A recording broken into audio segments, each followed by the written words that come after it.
سوتے وقت سورۃ اخلاص ایک عمل ہے کہ 3 بار دائیں طرف کے تصور سے پڑھیں اور 3 بار بائیں طرف کے تصور سے پڑھیں اور 3 بار آسمان کی طرف اس تصور سے پڑھیں۔ 3 بار پڑھیں تو دائیں طرف پھونکیں، 3 بار پڑھیں تو بائیں طرف پھونکیں اور 3 بار پڑھیں تو آسمان کی طرف پھونکیں۔ یہ عمل کیا ہے اور کیوں ہے؟ سب سے پہلے تو ایک لفظ یاد رکھیے گا کہ تجربہ دلیل کا محتاج نہیں ہوتا۔ تجربہ دلیل کا محتاج نہیں ہوتا۔ کیا ہر تجربے میں پوری دلیل دی جائے؟ تجربہ یقین کا محتاج ہوتا ہے۔ تجربہ یقین کا محتاج ہوتا ہے، اس کے لیے کامل یقین ہو، مکمل یقین ہو۔ اندرون سندھ میں گیا ایک کنویں پہ، اب بھی وہ کنواں بیلوں سے چلتا ہے، ساتھ مندر ہے ہندوؤں کا۔ اس کنویں میں پیسے بھی ڈالتے ہیں، فروٹ، سبزیاں، پھل، روپے، جو چیز اس میں ڈالتے ہیں۔ فروٹ، پھل، سبزیوں کی وجہ سے اس کنویں کے پانی میں سخت عفونت ہے، لیکن اس کو جب کنواں چلتا ہے پیتے ہیں، کہتے ہیں یقین ہے کہ اس میں کامل شفا ہے، مسائل کا حل ہے، مشکلات سے دوری ہے۔ تجربہ دلیل کا نہیں، یقین کا محتاج ہوتا ہے۔ سورۃ اخلاص، مشرکین نے پوچھا کہ اللہ کے حبیب سے آپ اپنے رب کا تعارف کروائیں۔ وہی رب مشرکین کا بھی ہے، کفار بھی اسی رب کو مانتے تھے، پر کہتے تھے آپ کا رب کیا ہے جو آپ کہتے ہیں، اس کا تعارف کیا ہے؟ تو اللہ پاک نے یہ لفظ ان کے سنا تو جبریل آئے اور سورۃ اخلاص لائے کہ میرے رب کا یہ تعارف ہے۔ احد بھی ہے، صمد بھی ہے، لم یلد ولم یولد بھی ہے، اور ولم یکن لہ کفوا۔ اب ایک چیز آپ محسوس کریں، سورۃ اخلاص میں پہلے احد آیا ہے، قل هو اللہ احد، کوئی نقطہ نہیں، اللہ الصمد، کوئی نقطہ نہیں، اور آخر میں پھر لم یلد ولم یولد ولم یکن لہ کفوا، کوئی نقطہ نہیں۔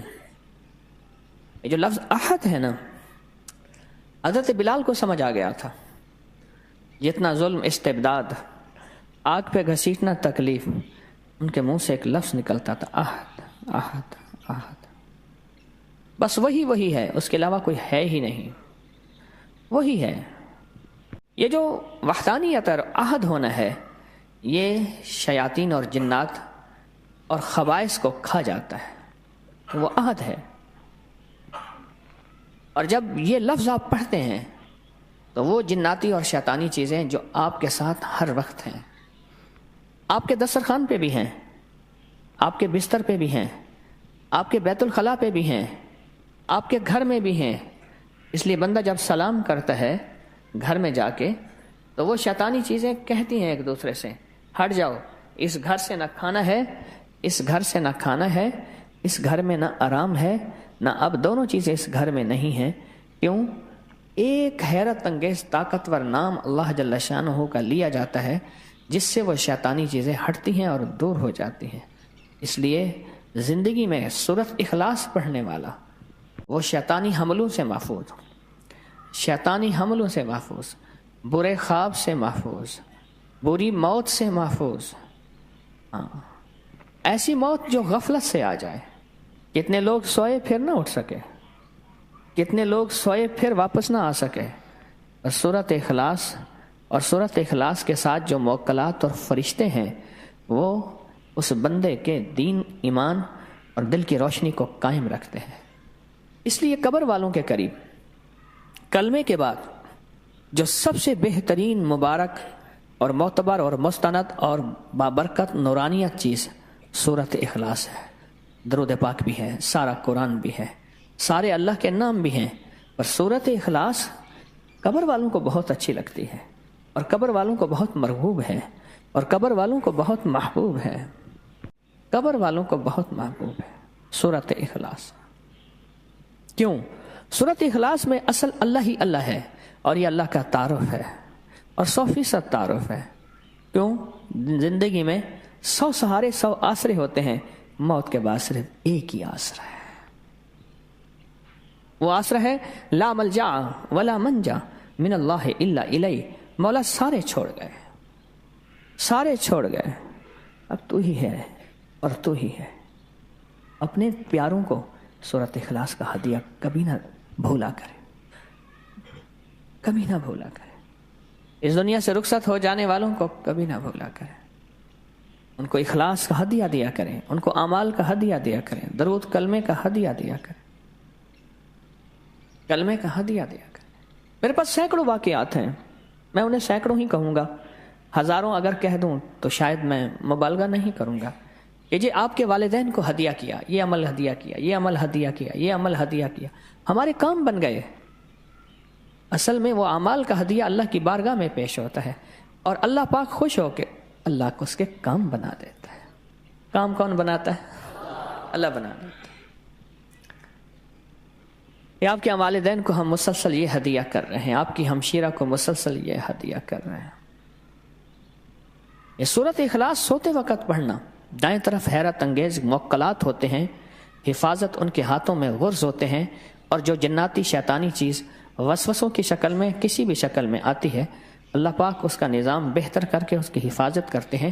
علی کرم اللہ وجہ فرماتے ہیں النوم نصف الموت، نیند آدھی موت ہے، نیند آدھی موت ہے، اور نیند کے بعد پتہ نہیں کائنات کا نظام کیا ہے، کیا اتار کیا چڑھاؤ، کیا صبح کیا شام۔ سورۃ اخلاص اس کو سنبھالتی ہے۔ سورۃ اخلاص حفاظت کے لیے چھاؤں بن جاتی ہے، پرندہ جیسے بچہ اس کے لیے پر بن جاتی ہے، اور سورۃ اخلاص حفاظت کا انوکھا نظام بن جاتی ہے۔ سورۃ اخلاص، سورۃ اخلاص تاثیر ہے اور مٹھاس ہے، اور ایک چاشنی ہے۔ آپ کہیں گے کیسے؟ ہر پھول کی اپنی خوشبو ہے، ہر پھل کا اپنا مٹھاس ہے، اپنا ذائقہ ہے۔ میری طرف دیکھ رہے ہیں، جاگ رہے ہیں، سو رہے ہیں، اپنا مٹھاس ہے۔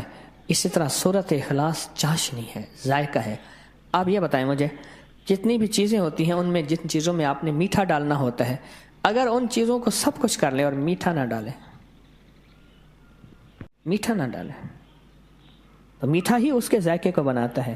سورۃ اخلاص مٹھاس ہے آپ کے سارے دسترخوان کا، روحانی دسترخوان جتنے بھی ہیں ان کا سورۃ اخلاص مٹھاس ہے، مٹھاس ہے۔